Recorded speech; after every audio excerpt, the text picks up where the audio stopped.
साथियों नमस्कार, कैसे हैं आप सब लोग। मज़ामा केम छो कसा आहेज आप सबको। जय श्री राम, जय बालाजी की, जय खाटू श्याम जी की। साथियों आज एक महत्वपूर्ण जजमेंट को जो है अपन चर्चा में लेंगे। एक इम्पॉर्टेंट विषय है आज की क्लास में जो हम डिस्कस करेंगे। ये जुड़ा हुआ है प्रिवेंशन ऑफ करप्शन एक्ट से। साथियों इस पॉइंट पर रिसेंट जजमेंट है ऑनरेबल बॉम्बे हाईकोर्ट का। जजमेंट है 2 मई 2025 का। फैसले का नाम है स्टेट ऑफ महाराष्ट्र बनाम प्रकाश, और जजमेंट जो है पारित हुआ है 2 मई 2025 को। इस केस के फैक्ट्स क्या हैं उसको अपन समझते हैं, और क्या फ़ायदा मिला आरोपी को उसको अपन समझते हैं। एक एक चीज़ को जो है अपन पॉइंट वाइज जो है नोट डाउन करते हुए चलेंगे। क्लास जो है अपना 10 मिनट्स का है, और स्पेसिफिक पिन पॉइंट पे जो है अपन चर्चा करते हुए चलेंगे और उसको नोट डाउन करते हुए चलेंगे। सबसे पहले आप नोट कीजिए, प्रोसिक्यूशन था इसमें section 7, section 13, sub clause 1, sub clause D PC act के तहत। जो परिवादी जो है वो पेशे से एक कृषक है। इसका मामला क्या था कि इसको क्रॉप इंश्योरेंस स्कीम के बारे में जो है मालूम पड़ा। ये स्कीम है सेंट्रल गवर्नमेंट की। जब इस स्कीम का लाभ लेने के लिए गया तो उसको ये मालूम पड़ा कि कुछ डॉक्यूमेंट जो है इसके पास कम है। क्लियर है बात ये। तो ये डिपार्टमेंट में गया, डिपार्टमेंट में जाकर इसने डॉक्यूमेंट्स के लिए अप्लाई किया। तो अल्टीमेटली जो कंसर्न अक्यूज है उसने कहा कि काम तो आपका हो जाएगा और जल्दी हो जाएगा, पर आप काम कराना चाहते हैं इफेक्टिवली तो आपको 200 रुपये बतौर रिश्वत जो है देना पड़ेगा। और ये भी तय हुआ कि 100 रुपये दीजिए, अभी वो उसने दे दिए, और 100 रुपये दीजिएगा कि जब आपका हम काम पूरा कर देंगे और अल्टीमेटली डॉक्यूमेंट जो है आपको हैंड ओवर कर देंगे।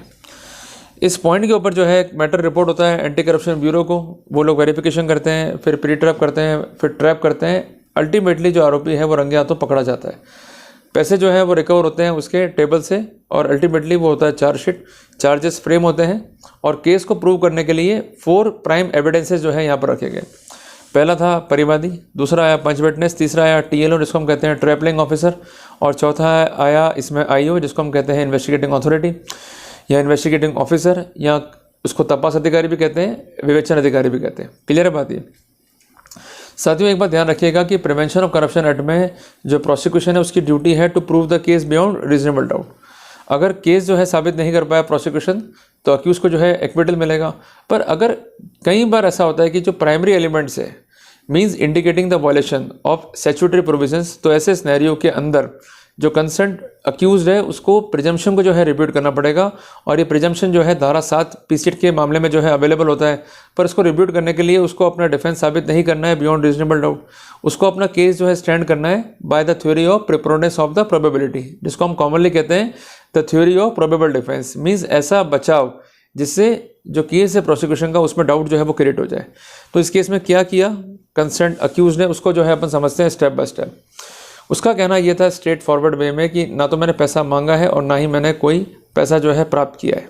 क्लियर है। बतौर रिश्वत, रिश्वत की मांग जो है आवश्यक है। अगर रिश्वत की मांग साबित नहीं है किसी भी रूप में प्रोसिक्यूशन जो है जायज़ नहीं है। ये प्राइमरी अटैक होता है। और साथियों बेसिकली हम लोग काम ही नहीं करते हैं इंग्रेडिएंट्स के ऊपर। मैंने हमेशा ही कहा है कि जो बेसिक एलिमेंट है उस पर आप खुद क्वेश्चंस फ्रेम करो और खुद से आंसर लिखो, ताकि आपको मालूम पड़ जाए कि आपका केस कहाँ स्टैंड कर रहा है। अब आप इधर उधर जाते हो और ओपिनियन जो है सीख करते रहते हो, मैं बरी तो हो जाऊंगा ना, फ्री तो हो जाऊंगा ना। ऐसी गलती करने की बजाय आप क्वेश्चंस फ्रेम करो। पहला क्वेश्चन क्या है, क्या मैं लोक सेवक हूँ? अगर उत्तर है हाँ तो टिक कर दो कि हाँ मैं लोक सेवक हूँ। दूसरा पॉइंट ये कि क्या मेरे पास कोई काम पेंडिंग है। तीसरी बात है कि मैंने संपर्क कब कब किया। चौथी बात है कि जब संपर्क मैंने करा तो क्या कोई ग्रीड वहाँ पर दिख रहा था। नंबर 5, अगर पैसे मैंने मांगे भी हैं तो क्या ये उधार के पैसे हैं, क्या ये रिश्वत के पैसे हैं? कहीं ऐसा तो नहीं कि कोई और बात के ये पैसे हों और मुझे इम्प्लीकेट कर दिया गया हो। क्या मैं वास्तव में कोई अनड्यू बेनिफिट देने की स्थिति में था? क्या मेरे पास काम की कॉम्पिटेंसी भी है अथवा नहीं?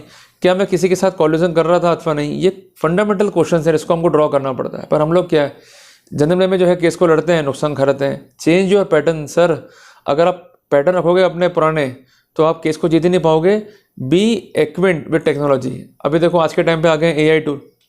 आज के टाइम पे जो है रिसर्च काफ़ी मॉडर्न हो गया है और टेक्नोलॉजी अपग्रेड हो गई है। लॉ के जो पैरामीटर हैं सर्च के वो अपग्रेड हो गए हैं। तो काहे हम जो हैं अड़े हुए हैं पुराने पैटर्न्स के ऊपर। भाई देखो, जब हम लोग अपने आप को चेंज कर चुके हैं, अपनी जो सुख सुविधा है उनको चेंज कर चुके हैं, तो लड़ने के पैटर्न को हम चेंज क्यों नहीं करें। तो इसलिए बात पे मैं जोर दे रहा हूँ, चेंज योर पैटर्न। क्लियर है साथियों।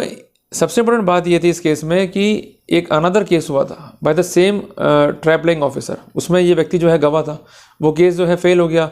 तो कंसर्न टीएलओ को माना था कि तेरे कारण जो है केस फेल हुआ है, जिस कारण उसकी एक एनिमोसिटी थी ये भी कारण हो सकता है मुझे इम्प्लीकेट करने का, तो ये एक संभावित डिफेंस है। It is called a probable defence. इनका कहना है कि ब्राइब जो है वो बहुत ज़रूरी है। अगर ब्राइब का डिमांड नहीं है, mere surmises and conjecture can not be a basis for prosecution. इनका कहना है कि जो केस है उसका अगर हम एनालिसिस करते हैं तो उसके दो पार्ट हैं। पहला पार्ट ये कि मैंने किसी काम के लिए पैसे मांगे, दूसरा पार्ट है कि मैंने सर्टेन अमाउंट तो ले लिया और सर्टेन अमाउंट लेना था काम हो जाने पर। सर्टेन अमाउंट जो ले लिया उसको लेकर के ना तो कोई एविडेंस फाइल पर है ना तो कोई चार्ज फ्रेम है, तो ऐसी स्थिति में केस जो है फेलियर होता है। Certain part of the case remains uncorroborated. ये जो है प्राइमरी अटैक था कंसेंट डिफेंस का। इनका कहना यह है कि मैंने ना पैसे मांगे ना प्राप्त किए, और मेरी बात का समर्थन खुद परिवादी भी करता है।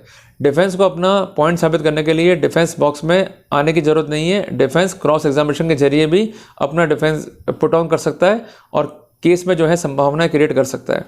तो पहला इनका पॉइंट ये था कि जो परिवादी के स्टेटमेंट फाइल पर हुए हैं उसमें वो कहता है कि ना तो मुझसे पैसे मांगे गए और ना ही मैंने कोई पैसे जो है इनको दिए हैं, और अल्टीमेटली जब मैंने पैसे का ऑफर किया तो इन्होंने लेने से मना कर दिया। जब मैंने पैसे टेबल पर रखे तो उन्होंने कहा कि पैसे जो है ले जाओ। इन द मीनवाइल जो है टीम आ गई।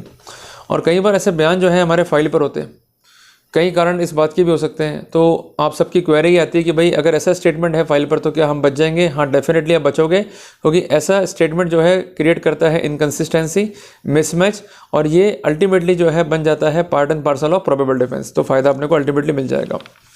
इनका कहना यह है कि जो कंक्लूजन्स हैं उसके आधार पर मैं भी ये कहता हूँ कि ना मैंने पैसे मांगे ना प्राप्त किए, और परिवादी भी कहता है कि ना पैसे इन्होंने मांगे ना मुझसे प्राप्त किए, अल्टीमेटली मैंने पैसे वहाँ रखे थे as per my own consent.